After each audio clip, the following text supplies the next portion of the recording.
Hey, this is Dave Britton with Lobo Business Sales LLC.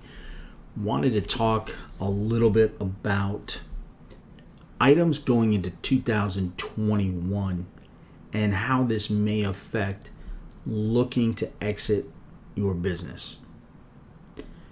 There's 5 topics that we're going to discuss in the subtext of this analogy. The first one being profitability and knowing what people are looking for. You have to take a step back on this. Most people are just like you. They want something that has profits. Sounds simple enough, right? You have to ask yourself, what would you buy? Would you buy a business that was losing money? Would you buy a business that may have potential to be shut down? May have potential liability issues from new regulations due to COVID? Or would you look at something that maybe is the new era of business and how to capitalize on that? When you look at those items, those are some of the particulars that may be instrumental in finding your perfect exit strategy. If you have a way that you can shift the business model to take advantage of some of these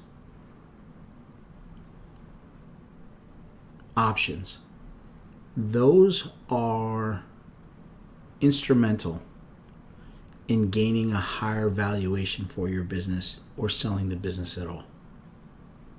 As an example, let's say that you're a retail shopper and you sell, let's keep it simple, you sell fashionable tube socks, maybe something real simple like a kiosk at a mall. Although those might have seasonal impact for you, and they may have foot traffic that is normally accustomed in 2018, 17, late 2019, it may have been impacted in 2020. Now, going forward, even if everything goes back to normal, on surface, the impact of COVID will probably still be around. So you need to do some type of shift to refocus the avenue of how those products and services are getting to market. Some examples may be as follows.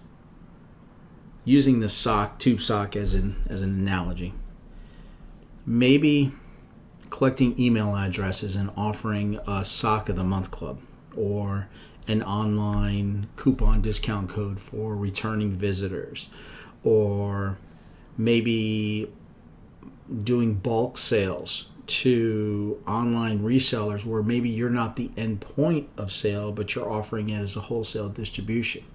Now you've effectively transitioned that business into more ancillary avenues that impact the potential profitability going forward, but also the willingness of a buyer to see the business more than just a quote-unquote potential risk that could be shut down by another pandemic. Once again, put yourself in somebody else's shoes. If you're looking to purchase a business, you're taking on risk. Financial risk, time risk, emotional risk across the board. Although some of those can be quantified, some others can't, there has to be an underlying factor why somebody would look to take on that risk for a higher return than they're currently involved in, whether that be a job or some type of other income scenario. So that's number one. Number two, financing is almost a must in today's marketplace. No matter the scale of the business, the days of all cash buyers, although a lot of them have the cash to do it, are not going that route. This may be because of interest rates at historic lows, maybe leveraging factors, the friendly lending environment via vehicles like the SBA, or being backed by a larger scale private equity company that may be one of the funders. Although those may seem like a cash purchase, it's really funding from a parent private equity firm into a newer scaled company. When selling that business, there has to be enough to support that debt that is being taken on a monthly basis, plus have enough over for the owner's salary and a return on that initial invested capital. Without those, it becomes challenging. Not impossible, but challenging. If you're able to put those in your favor, you really increase those odds of not only selling, but harnessing a great sales price. Number 3, transparency. In today's world, it is very easy to distinguish what's real and what's not based on information most people can find online. Long gone are the days where a simple write-up in a spiral notebook will suffice as quality financials, or a quote-unquote, trust me, this is what it's making. Those are not good enough anymore. You need to have quality financials.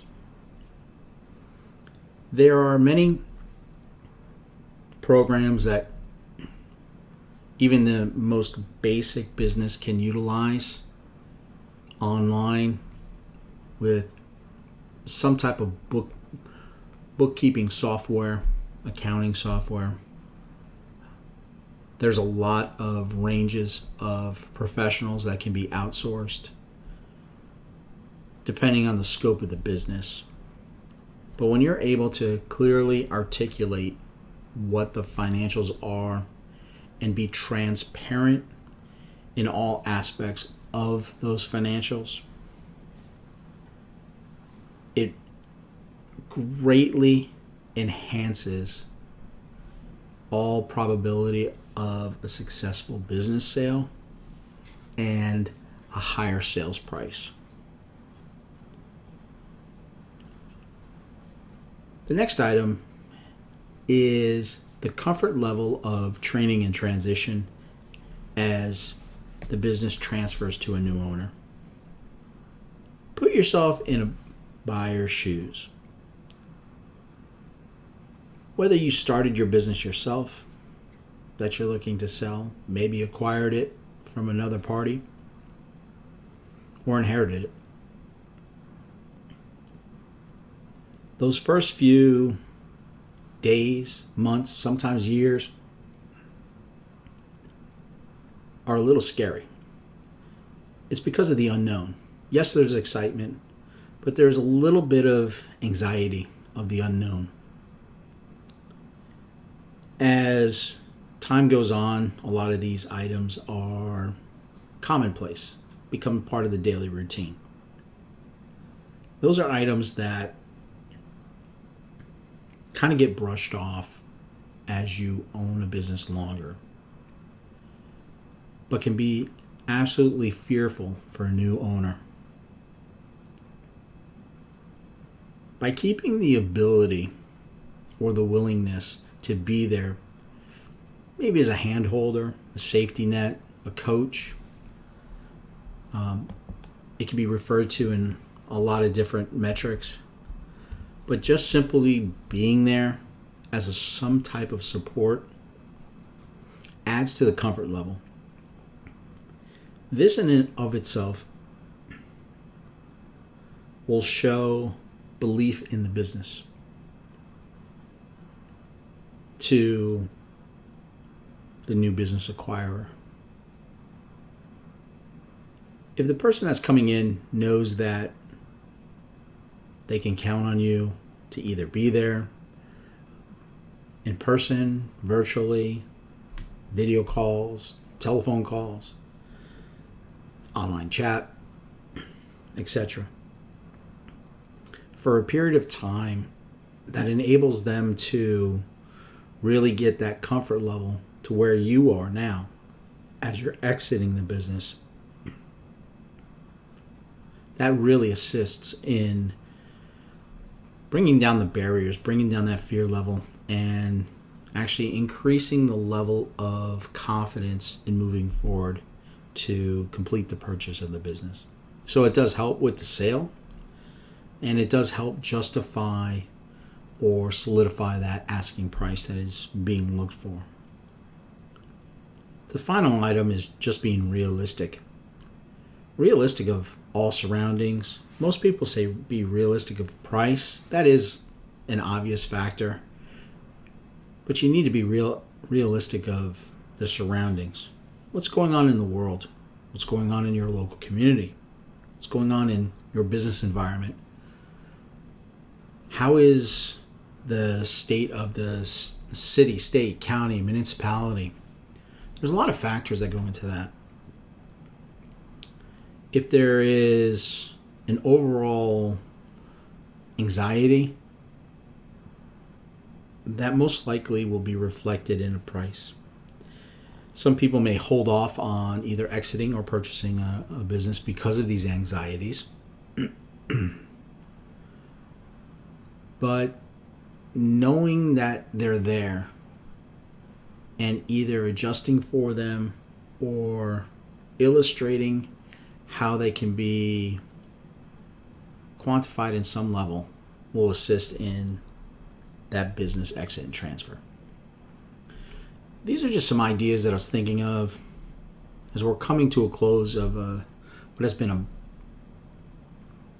historic and challenging year for most small business owners, and hopefully have a wishful and promising upcoming year in 2021. Hopefully this will help in some way, whether it's a bit of information here or there or all of it. But if you'd like any more information, or you'd like to have a confidential and casual call about your particular situation, whether it's acquiring or exiting a company, if you're in the Tampa Bay area, feel free to give us a call. Lobo Business Sales, LLC, 813-395-9552. You can also reach us online at lobobusinesssales.com. We have various programs, various offerings, some a la carte, some full package turnkey solutions. But in a nutshell, we look to craft and tailor a specific solution for your unique engagement. This is Dave Britton, Lobo Business Sales LLC, wishing you the best now and in the future. Good evening.